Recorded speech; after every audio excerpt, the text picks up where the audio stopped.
കടം വേണോ? ലോകോത്തര ബ്രാൻഡുകളുടെ എല്ലാ മൊബൈൽ ഫോണുകളും smart T V, smart watch, headset തുടങ്ങിയ എല്ലാ ഗാഡ്ജറ്റുകളും തവണ വ്യവസ്ഥയിൽ സ്വന്തമാക്കൂ. ജ്യോതി മൊബൈൽസ്, ഏരൂർ. ജില്ലാ ഭൂജല വകുപ്പിന്റെ ആഭിമുഖ്യത്തിൽ വിദ്യാർത്ഥികൾക്കായി ഏകദിന ശില്പശാല സംഘടിപ്പിച്ചു.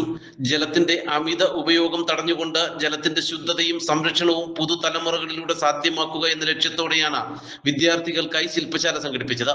അഞ്ചൽ ബ്ലോക്ക് പഞ്ചായത്ത് കോൺഫറൻസ് ഹാളിൽ സംഘടിപ്പിച്ച പരിപാടി block panchayat president K Jyothi ഉദ്ഘാടനം ചെയ്തു.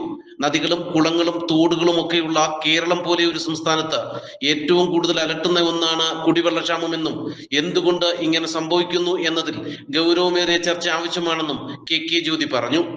കേരളത്തിൽ 44ഓളം നദികൾ, കായലുകൾ, കുളങ്ങൾ, ഇങ്ങനെ ജലസമൃദ്ധമായ ഒരു സംസ്ഥാനമാണ് നമ്മുടെ കേരളം.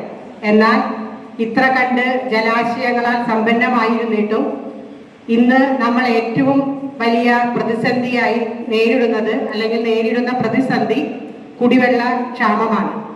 അത്തരത്തിലുള്ള ഒരു പ്രതിസന്ധിയിലേക്ക് നമ്മളെ കൊണ്ടെത്തിച്ചത് എന്താണെന്ന് തീർച്ചയായും നമ്മൾ ചർച്ച ചെയ്യേണ്ടതാണ്.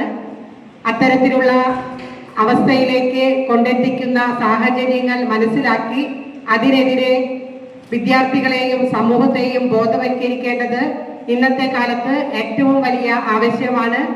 ആ ഒരു ചുമതല ഏറ്റെടുത്തുകൊണ്ടാണ് ഭൂജല വകുപ്പ് ഇത്തരത്തിലുള്ള സെമിനാറുകളും ബോധവൽക്കരണ പരിപാടികളുമെല്ലാം നമ്മുടെ സംസ്ഥാനത്തെമ്പാടും നടപ്പിലാക്കിക്കൊണ്ടിരിക്കുന്നത്. ഭൂജല വകുപ്പ് ജില്ലാ ഓഫീസർ ജിജി തമ്പി അധ്യക്ഷത വഹിച്ച ചടങ്ങിൽ ബ്ലോക്ക് പഞ്ചായത്ത് വികസനകാര്യ സ്ഥിരസമിതി അധ്യക്ഷ ഹസീന ബീവി, ആരോഗ്യ വിദ്യാഭ്യാസ കാര്യ സ്ഥിരസമിതി അധ്യക്ഷൻ Bini Varghese, junior hydro geologist S Anoop, BDO RV Aruna തുടങ്ങി ബ്ലോക്ക് പഞ്ചായത്ത് അംഗങ്ങൾ, വകുപ്പ് തല ഉദ്യോഗസ്ഥർ ഉൾപ്പെടെയുള്ളവർ പ്രസംഗിച്ചു. തുടർന്ന് നടന്ന ശില്പശാലയ്ക്ക് junior hydrogeologist doctor GS Vidya നേതൃത്വം നൽകി. നാട്ടുവാർത്ത, അഞ്ചൽ.